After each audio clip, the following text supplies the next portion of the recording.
the Democratic candidates announcing their plans to run for president in droves these past few weeks, it's getting more and more difficult to distinguish the key players from the nameless faces. Well, I mean, it's not difficult for me, but I imagine the average Joe voter would have some trouble. I mean, after all, even though this is a pre-taped segment, our sources suggest that by the time it airs, more than 35 different candidates will have announced their intentions to make their intentions clear. So I decided to take a few minutes this week to get you all familiar with the prospective Democratic field. We'll start with the presumed frontrunners, and then if we have time, the ones who will soon announce that they don't plan to make it to January anyway. Barack Obama.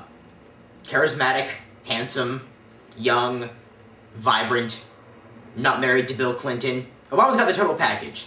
The only thing that concerns me, his name. Barack Hussein Obama Lazinski Bitler Hinton Cotton is a mouthful, and doesn't fit on campaign signs very well.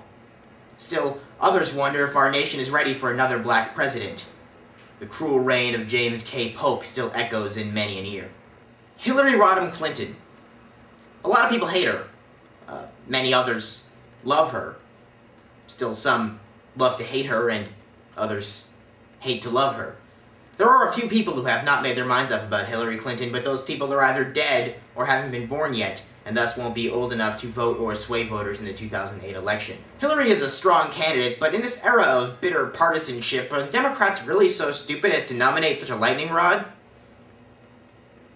Probably, actually. Joe Biden. Arguably the bronze medal winner so far, Joe Biden's popularity is ironic since 80% of his body is made of bronze. But is America ready for a cyborg president? In this reporter's opinion, it's probably a little too soon. The cruel reign of James K. Polk still echoes in many an ear.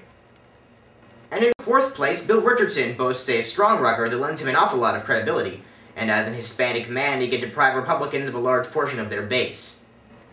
Unfortunately, he's from the state of New Mexico, which is why this is the first you're hearing of him. Plus, his rather ethnic name could scare off some voters.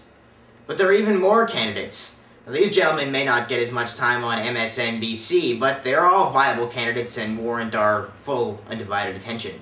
There's this guy here. And Eugene Levy, who I thought was Canadian.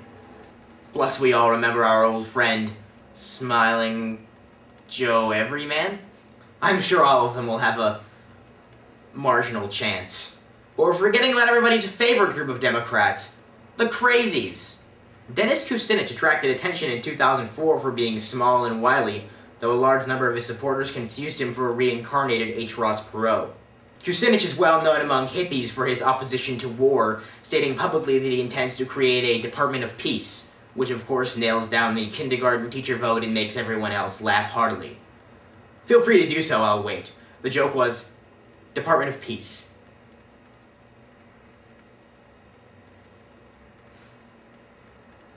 Okay. Lastly, John Kerry might try to run again and ruin all of our lives, which we will all pretend is a good idea, until it is much, much too late. You know, we seem to be out of time, so I'll leave you with a quote from the late, great singer-songwriter, Billy Joel. Well, you wish you were back in the good old days, when tomatoes were cheaper, and you never heard the words of your favorite songs through a 3-inch speaker. A well-informed populace is the key to a democracy. Oh baby, all you want to do is dance. For Lampoonary News, I'm Zachary Little.